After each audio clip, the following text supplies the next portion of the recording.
Assalamualaikum and selamat sejahtera. My name is Ahmad Naim bin Ismail and I'll be talking about delays, liquidated asset damage, and EOT, extension of time.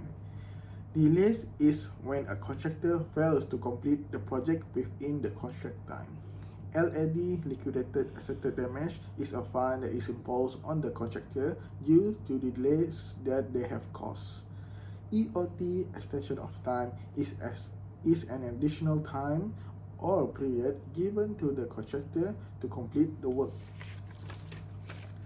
In contract PWD 203A, in clause 40, it talks about LAD. In this clause, it is said that the government or the client is entitled to claim specific amount of damage, or rather LAD, if the contractor fails to complete the project within the given time.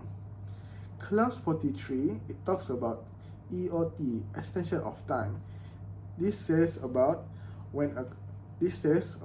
the contractor is entitled for EOT if the delays wasn't caused by him. In contract PAM 2018, in clause 22, it states about LAD, where it says that the contractor shall pay LAD for the amount of time the project delays by them.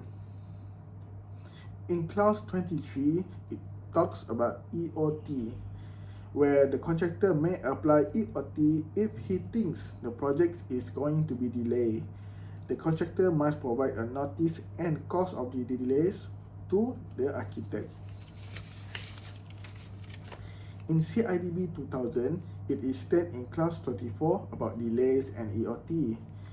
If the contractor has taken all reasonable steps to avoid the delays or to reduce the delay, and the delay is still unavoidable, the SO can give EOT within reasonable cause of the delay.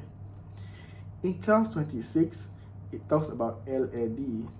If no EOT is given by the SO shall issue a certificate to the contractor, certificate of non-completion, and LAD will be charged to the contractor.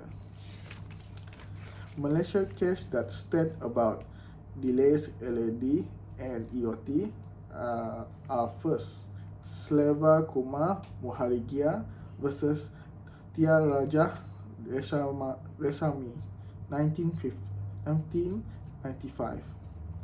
The issue is discussed whether a client can claim LAD without providing actual loss that they has suffered. In this case, the contractor delayed the project and then the client charged the contractor LAD. The client, however, didn't provide actual costs that they has suffered. The court ruling for this case is that the client must provide actual costs that they have suffered due to the delays.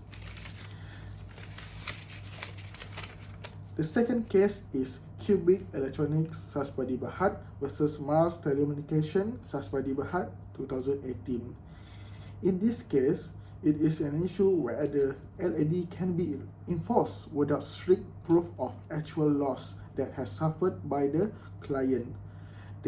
In this case, the contractor delays the project and then the client claims AD without actual strict proof of loss they had suffered. The court ruling for this case is that LAD can be enforced even without strict proof of loss. That is from me. My name is Ahmad Naim. Thank you for listening.